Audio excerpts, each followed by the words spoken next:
नमस्ते everyone welcome back to my YouTube channel. यहाँहरू सम्पूर्णलाई मेरो भ्लगमा स्वागत गर्दछु। सबैजना सन्चै हुनुहुन्छ होला, म पनि एकदमै सन्चै छु भन्नुपर्दछ। अहिले चाहिँ म बेनी बजारमा छु। तपाईहरु देख्न सक्नुहुन्छ हाम्रो सुन्दरनगरी बेनी बजार हैन, टक्कको एकदमै सफा सुन्दर छ हैन।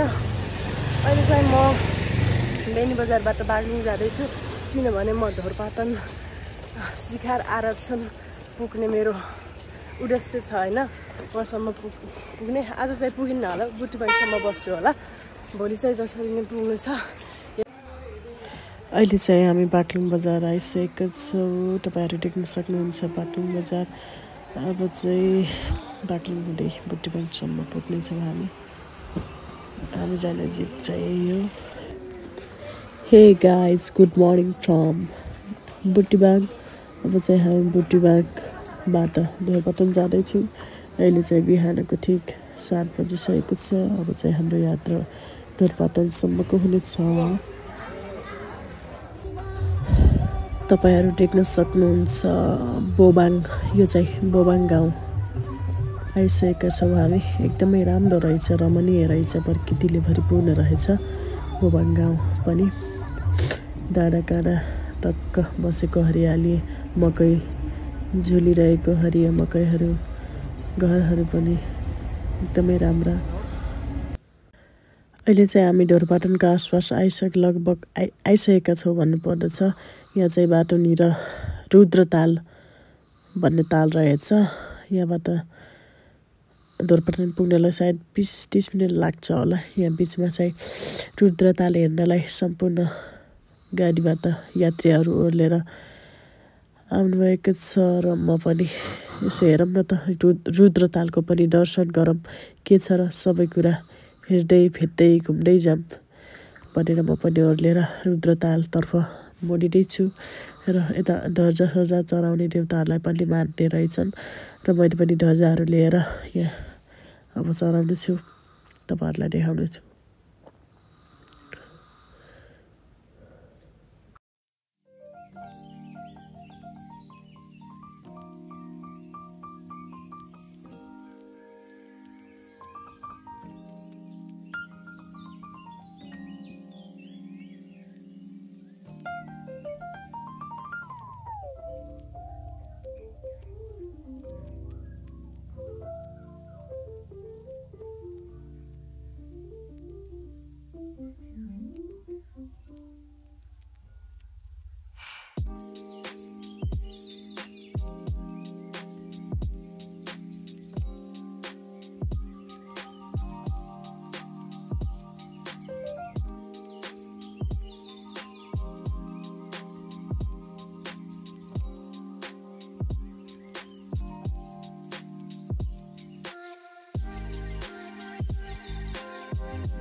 तपाईहरु देख्न सक्नुहुन्छ रुद्रताल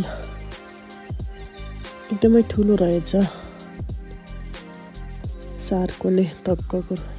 यसको अलि संरक्षण हुन जरुरी छ। संरक्षण स्थानीयहरूले अझै यसलाई संरक्षण गरेमा अझै राम्रो हुनेछ। पर्यटकीय गन्तव्य पनि बन्नेछ। राम्रो रहेछ।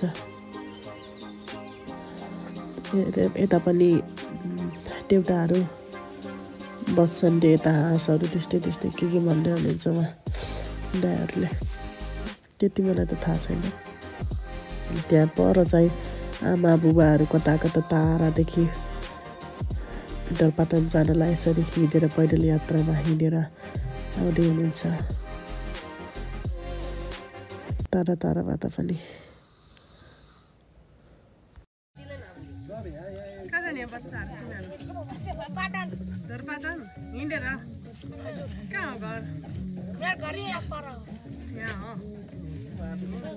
नाम के नाम हो तिम्रो? नाम के होला भन त सबै? मेरो आकाश मेरो आशिष तिम्रो रमेश पिक अनि म माधुरी कति कतिमा पढ्छ म 3 मा म 5 मा यो 0 छ गर्नुमा यो पनि 0 छ आउँदै गर है त हामी गयौँ स्कुल जान्न हौ खै त गएको बिदा छ र जनै पूर्णिमाको बिदा छ ल ल ओके हे गाइस फाइनल्ली हामी चाहिँ ढोरपाटन प्रवेशद्वारमा आइपुगेको अवस्था छ होइन त्यहाँ देख्नुहुन्छ गेट अनि यहाँ ढोरपाटन गेटमा टिकट काटेर बल्ल भित्र प्रवेश गरेर आउने रहेछ टिकट काटेर ढोरपाटन आइपुगेको अवस्था छ ढोरपाटनको माहौल मेला महोत्सव लागिरहेछ स्याउ बेच्न राख्नु भएको रहेछ दाइहरूले होइन ढोरपाटनको लोकल स्याउ ठिक छ लग्दा जाने फर्किने बेला लग्नु पर्ला ढोरपाटनको फाँट हरियाली त्यहाँ महोत्सवको तयारी लागिसक्यो होला हिजो 1 गतेदेखि सुरु भइसक्यो होला तपाईँहरूलाई म गएर प्रत्यक्ष देखाउनेछु तामाहरू स्याउ खान लाग्नुभएको छ म चाहिँ त्यहाँ माथि ध्वजा चढाउन जान्छु त दिदी ध्वजा चढाउन जाने माथि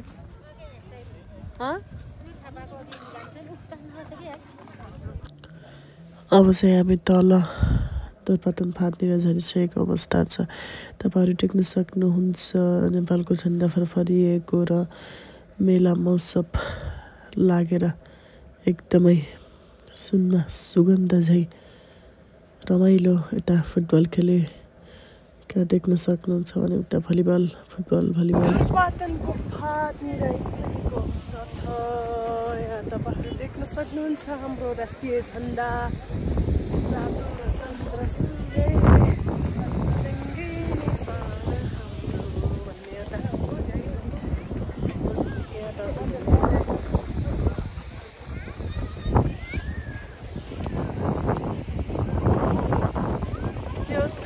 एकदमै बब्बाल भयो सोचेको भन्दा पनि धेरै राम्रो भयो दिने मान्छे नि कोही छैन होइन आफै यत्तिकै बोल्दै भ्लग बनाउँदै हिँड्दै गर्ने अवस्था आइरहेको छ सबै आफ्नै नचिनेकोलाई फोटो खिच्यो भन्ने नि भएन अब सबै आफ्नै भिडमा हुनुहुन्छ होइन यत्तिकै म एक्लै फोटो खिच्नु छैन यत्तिकै भ्लग बनाउँदै भिडियो बनाउँदै हिँडिरहेको छु है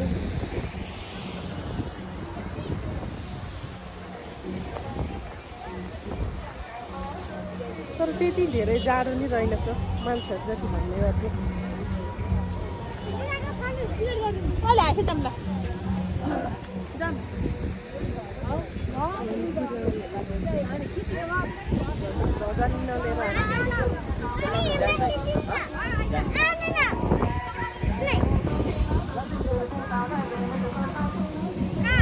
भनेको आलु हो दाइ यहीँको बासिन्दा हो ए हजुर यहीँको बासिन्दा अनि तपाईँको हो यो भेडाहरू हजुर हाम्रो भेडा हो पूजाको लागि लिएको विशेष लागि एकदम सेवा नै धर्म भनेर हामीले एकदम सेवा गरिरहेछौँ कि टाढाका पाहुनाहरूलाई एकदम सस्तोमा दिएर है हजुर एकदम मिलाएर दिएछौँ कति दिन भयो लिएको लगभग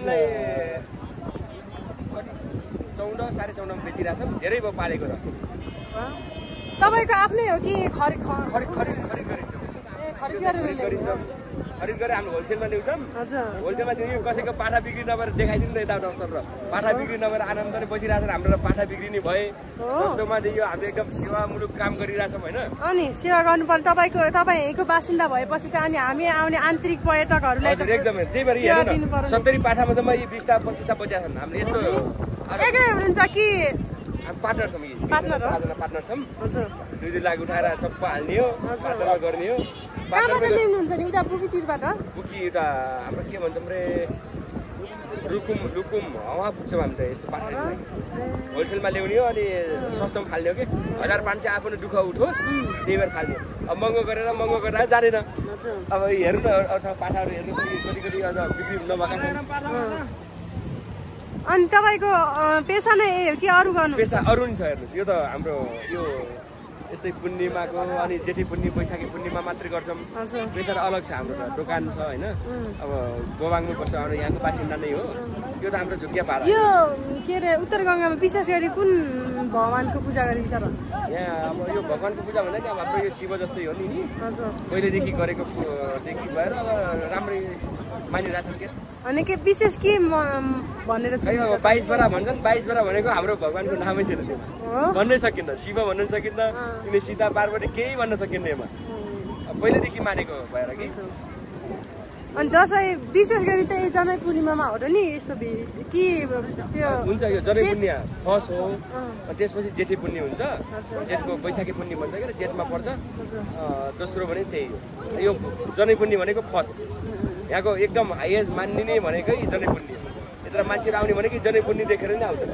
कि 22 बरा भन्छन् यसलाई अब उत्तरगङ्गा 22 बरा भन्छन् यसलाई नाम भनेकै 22 बरा उत्तरगङ्गा भन्छन् यहीलाई चिनेर आउँछन् मान्छेहरू मान्छे त एकदमै भिड हुँदो रहेछ अहिले त एकदम पहिलेदेखि नै भिड छ अझ भिडै गर्छन् मान्छेहरू धेरै छ एकदम एसिडी हुँदै गर्छ राम्रो छ जो ढोरपातन एउटा बसेर आफूले केही चिनाउन पाइहाल्छ कि होइन एकदम चिनाउन पाइहाल्छ ल हुन्छ त है त दाइ हस् नमस्कार तपाईँहरू टिप्न सक्नुहुन्छ जनै पूर्णिमाको मेला एकदमै घम्सी रूपमा चलिरहेको छ फुटबल भलिबल अनि यता बिक्री वितरण पनि भइरहेको छ म चाहिँ एक्लै घुमिरहेको छु फाइनल्ली हाम्रो हिमालनी गाइजहरूसँग भेट भयो होइन अनएक्सपेक्ट नै के त्यो एक्सपेक्ट नै नगरेको 81 जमका भेट भएको छ गरे अनि अब चाहिँ म एक्लै भएको थिएँ फोटो खिच्ने मान्छे पनि पाएको छैन थिएँ अब यिनीहरूसँग भेट भयो होइन अब फोटो खिचिदिनु परिहाल्यो म एक्लै भ्लग बनाउँदै हिँडिरहेको थिएँ ठ्याक्कै भेट भयो गएर जानुहोस् सरिया अब चाहिँ हामी उता फाँटतिर घुम्न जानु लाग्यो होइन हेरौँ अब तपाईँहरूलाई हामी घुमेको देखाउने छौँ घोडामा चढेको होइन यता चाहिँ गेम खेल्ने ठाउँ छ अनि हामी चाहिँ गेम हेरेको नि कति हेर्नु आज जन्मेदेखि हेरेको गरेर वाक्कै भइसक्यो जिन्दगी त्यही भएर त घुम्न जाँदैछौँ हामी चाहिँ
म चाहिँ अहिले धुर्पातन शिखर आरक्षण म्युजियमको ढोका खोल्दैछु तपाईँहरू टेक्न सक्नुहुन्छ म्युजियम यहाँ चाहिँ धुर्पातनभित्र वनभित्र जति पनि जीव जन्तुहरू पाइन्छन् ती सबैको शरीर नै यसरी राख्नु भएको छ र कतिपय मरेका शरीरहरू सबै यसरी सुकाएर राखेको छ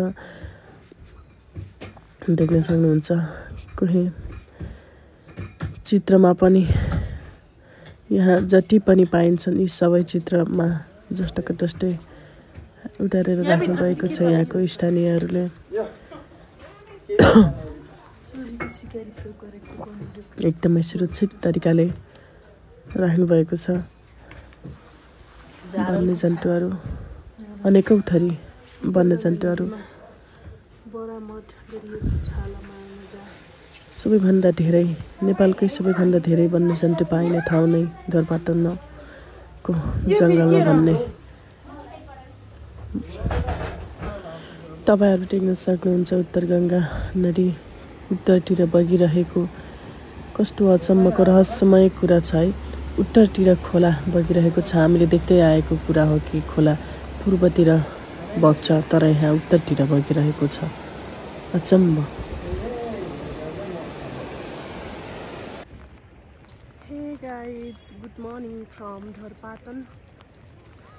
आज चाहिँ मेरो ढोरपाटनको दोस्रो दिन बिहान सुरुवात भइसकेको छ। अहिले चाहिँ म पारीबाट हामी पारीबत्ती बसेको थियौँ हिजो बेलुकी, अनि आधी घन्टा लाएर हिँडेर अनि उत्तर गङ्गा मन्दिरको दर्शन साथै परेवा लिएको थिएँ मैले। परेवा उडाउन जाँदैछु। बिहान बिहान पानी परेर पुरै छाता ओढेर नि यहाँ रुसिँदै आएको छ यस्तो हिलोमा। अब चाहिँ म उत्तर गङ्गा मन्दिरमा जाँदैछु। तपाईँहरूलाई म मन्दिरको दर्शन अवश्य पनि गराउने नै छु। कृपया तपाईँहरू पनि मसँगै दर्शन गर्नुहोला है त। अब चाहिँ म गेटबाट भित्र पसिसकेको छु। तपाईँहरू देख्न सक्नुहुन्छ पूजा गर्नेहरूको भिडभाड, भेडा जता हेर भेडा, कसैले भोकल पुरा गर्न र कसैले भोकल राख्नलाई। मान्छेको भिड, भित्र छिर्ने ठाउँ पनि छैन, मान्छेको खुच्चा गोस छ। त्यस्तै पानी पनि परिरहेको छ र पनि मान्छे पूर्व पश्चिमदेखि नेपाल अधिराज्यबाट नै आएको छन् पूजा गर्नलाई। भेडाहरू देख्न सक्नुहुन्छ, जताएर भेडा पूजा गरेको, कसै भेडा काटिसकेको। म चाहिँ यहाँ जबरजस्ती भित्र छिरिरहेको छु। तपाईँहरू देख्न सक्नुहुन्छ रातम्मै भएर बगेको उत्तर गङ्गाको पोखरी। यता सबै पूजाआजा गरेर यो पोखरीको पनि एउटा छुट्टै मान्यता छ। एउटा धार्मिक सहिष्णुता बोकेको पोखरी रातम्मै भएको छ। भेडा बाख्रा बलि चढाएर सबै उत्तर गङ्गा नदी नै रातो भएको छ। ओहो, जताततै भिड देख्न सक्नुहुन्छ पूजाआजा गर्नेको। यहाँ 22 धारामा मान्छेहरू नुहाइरहेका छन्। यहाँ चाहिँ नुहाएपछि आफूले जीवनमा गरेका सम्पूर्ण पापहरू पखालिन्छ भन्ने एउटा मान्यता छ र आफू पवित्र भइन्छ भन्ने मान्यता छ अरे। त्यसैले मान्छेहरू यति जाडोमा पनि नुहाइरहेका छन्, यति चिसो पानीमा पनि। अब चाहिँ म मन्दिरभित्र आइसकेको छु। म पनि दर्शन गर्ने र तपाईँहरूलाई पनि दर्शन गराउने उद्देश्यका साथ। तपाईँहरू देख्न सक्नुहुन्छ पुरै पूजा गर्नेहरूको भिड, खुट्टा छिराउने ठाउँ पनि छैन। पुरै मन्दिर नै रातम्मै भएर गएको छ। बलि चढेका भेडा बाख्राहरूको रगतले यहाँको देवतालाई चाहिँ भेडा चढाउनु, बलि चढाउनु पर्छ अरे, त्यसैले होला। अब चाहिँ म यहाँ मन्दिरबाट बाहिरिँदै थिएँ। फेरि ठ्याक्कै एउटा कुरा याद आयो, पानी गरेर लग्नुपर्छ। पहिला मम्मीले उत्तर गङ्गाको पानी रखे हुन्छ, खाना पनि राम्रो हुन्छ अरे भन्थे। त्यही भएर मैले पनि एउटा खाने बोतल, पानी खाने बोतल लिएको थिएँ। त्यही बोतलमा पानी लगेर जाने भनेर फेरि यहाँ 22 धारा मन्दिरको जलनिर आइसकेको छु र पानी पनि थापिसकेको छु। अब चाहिँ म यहाँबाट निस्किन्छु। एकदमै भिड छ, भोक पनि लागिसकेको छ। बिहानदेखि केही पनि खाएको थिएन, 11-12 बजिसकेको अवस्था छ। अब चाहिँ बाहिर निस्केर त्यहाँ खाजासाजा पनि खानु पर्ला। अझै हिँडिन्छ होला सायद यहाँबाट। एकदमै भिड छ, मान्छे जता हेर मान्छे। आज त दिनैभरि पालो नै नपाएर 3 बजेदेखि लाइनमा बसेर पनि मान्छेहरूले पालो पाएको छैनन् बिचरा। अब अलि सक्नेहरू त अगाडि सजन गरेर, अलि त्यस्तै बुढाबुढीहरू खासै नबुझेका। मलाई जन्माउने कोखको कसम, म हुर्केको मेरो माटोको कसम। बरु ठोक्क गोली थाप्छु यो छाती, ज्यानै हाजिर छ यो देशको लागि। मेरो देश। अब चाहिँ म ढोरपाटनको फाटनिरबाट निस्किसक्न लागिसकेँ। अब बोटीबाङतिर फर्किन लागे ठ्याक्कै। म चाहिँ अहिले गेटनिर आइसकेको छु। तपाईँहरू देख्न सक्नुहुन्छ मूर्ति अब म फर्किन लागेको थिएँ एकै भेना दाइहरूलाई पनि मैले भेटाएँ। अब चाहिँ म बोटीबाङसम्म बाइकमा जानेछु। कृपया साथीहरू भिडियो अन्तिमसम्म हेरेर साथ दिनुहुनेछ भन्ने एउटा अपेक्षा राख्दछु र भिडियो हेरिसकेपछि लाइक कमेन्ट सब्सक्राइब गर्न चाहिँ नभुलिदिनु होला। धन्यवाद।